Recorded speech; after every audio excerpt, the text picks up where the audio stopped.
Kiara Advani toxic cinema career లోనే ఓ మైలురాయిగా నిలిచిపోతుందా అంటే trailer launch కార్యక్రమంలో యష్ నయనతార చేసిన వ్యాఖ్యలు చూస్తే అవుననే అనిపిస్తోంది. సినిమాలో కియారా నటన, ఆమె అంకిత భావంపై వీరిద్దరూ ప్రశంసలు కురిపించారు.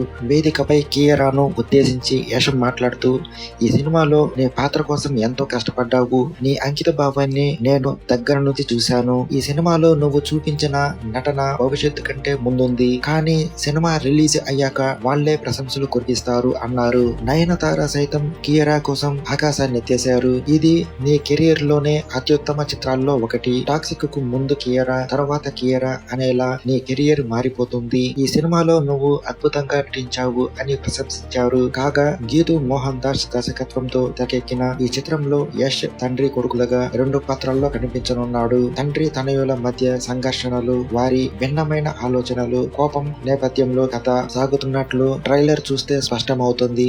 చివర్లో తండ్రి కొడుకులు ఒకరిని ఒకరు కొట్టుకోవటం సినిమాపై ఆసక్తిని పెంచుతోంది. KVS productions, monster mind creations పతాకాలపై వెంకట్ కె నారాయణ, యష్ నిర్మిస్తున్న ఈ చిత్రం ఆగస్టు 26న ప్రపంచ వ్యాప్తంగా ప్రేక్షకుల ముందుకు రానుంది.